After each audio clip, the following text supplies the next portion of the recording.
জয় রাম, জয় গোবিন্দ। নমস্কার সবাইকে। তো চলে এসছে আবারও আজকে আরও একটি পর্ব নিয়ে। আজকের পর্বে যেমনটা আমি পূর্ববর্তী আগের পর্বে আমি বলেছিলাম যে পর্বে আমি বলবো সংসার সম্পর্কে, এই পর্বটা আমার হাতে চলছে সংসার সম্পর্কে। তার পূর্বে আমি আপনাদেরকে ধন্যবাদ জানাই যারা যারা আমার পূর্ববর্তী যে দুইটা ভিডিও ছিল, সে দুইটা ভিডিও অথবা সে দুইটা পর্ব আপনারা সম্পূর্ণ দেখেছেন। যারা যারা দেখেছেন অসংখ্য ধন্যবাদ জানাই আপনাকে, যে আপনি এত সুন্দর একটি কমেন্ট করেছেন অথবা আপনি আমাকে এত সুন্দর একটা ফিডব্যাক দিয়েছেন, সেটার জন্য আপনাকে আমার তরফ থেকে অসংখ্য ধন্যবাদ। তাহলে আজকের পর্বে আমি যাচ্ছি। যদি আপনি আমার চ্যানেলে প্রথমবার এসে থাকেন, এই ছোটদের বড়দের সবার রাম ঠাকুর এই চ্যানেলে যদি আপনি প্রথমবার এসে থাকেন, অবশ্যই চ্যানেলটাকে সাবস্ক্রাইব করে দিয়ে যাবেন, কারণ এই চ্যানেলে পরবর্তী সময়ে আরও পর্ব আসতে চলছে। অনেকগুলি অনেকগুলি আসবে পর্ব, ঠিক আছে? তাহলে আজকের পর্বে আমরা যাচ্ছি। আজকের পর্বটা আমরা শুরু করি। সংসার। মানুষ সংসারবদ্ধ জীব। সংসার বলতে বোঝায় গৃহস্থ জীবন, যেখানে পিতা মাতা পুত্র কন্যা স্ত্রী ভাই বোন ইত্যাদি পরিজন বাস করেন। তবে ব্যাপক অর্থে সংসার বলতে বোঝায় পৃথিবী সংক্রান্ত বিষয়াদি। মানুষ এই সংসারে সুখে বেঁচে থাকতে আপ্রাণ চেষ্টা করে।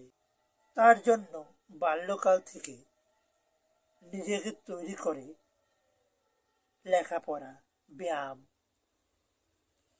সৎ উপদেশ পালন, অহিংসা ইত্যাদির মাধ্যমে নিজেকে তৈরি করে এবং কর্মজীবনে বাঁচো এবং অন্যকে বাঁচতে দাও নীতি অনুসরণ করে সাধ্য অনুযায়ী সুখে শান্তিতে বাস করে। তবে এই সুখ অনিত্য, ইহা নিত্যানন্দ নয়। এই সংসার সম্পর্কে শ্রী রাম ঠাকুরের বাণী হল, বিবাহাদি কার্য ভবিষ্যৎই করিয়া থাকে, কাহারও কোনো বাধা বিধি দিবার অধিকার নাই। মনে রাখিবেন, এই সংসার গোপালের সংসার।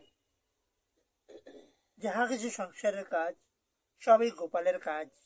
সংসারের ভবিষ্যৎ চিন্তা করিতে আপনার কোনো প্রয়োজন নাই।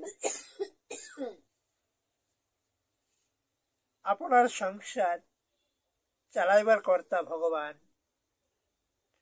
তিনি আপনার সকল অভাব দূর করিয়া আপনার তৃপ্তি করিবেন। যারা সংসারবদ্ধ মানুষ এবং ভগবান শ্রী শ্রী রাম ঠাকুরের আশ্রিত, তারা যাবতীয় ব্যাপারে মুক্ত। তারা মায়ের কোলে শিশুর মতো নিশ্চিন্ত এবং আনন্দিত, কারণ শ্রী শ্রী রাম ঠাকুর তাদের তমেব মাতা চ তমে পিতা তমেব বন্ধু চ সখা তমেব বিদ্যা দ্রবিণং তমেব সর্বং মম দেব। শ্রী রাম ঠাকুরের অনুগত হয়ে যে আনন্দ আসে তা নিত্যানন্দ। জয় রাম, জয় গোবিন্দ। সম্পূর্ণ ভিডিওটা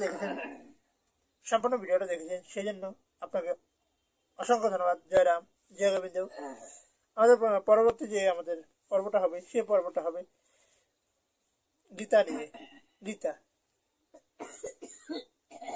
গীতা সম্পর্কে শ্রী রাম ঠাকুরের বাণী।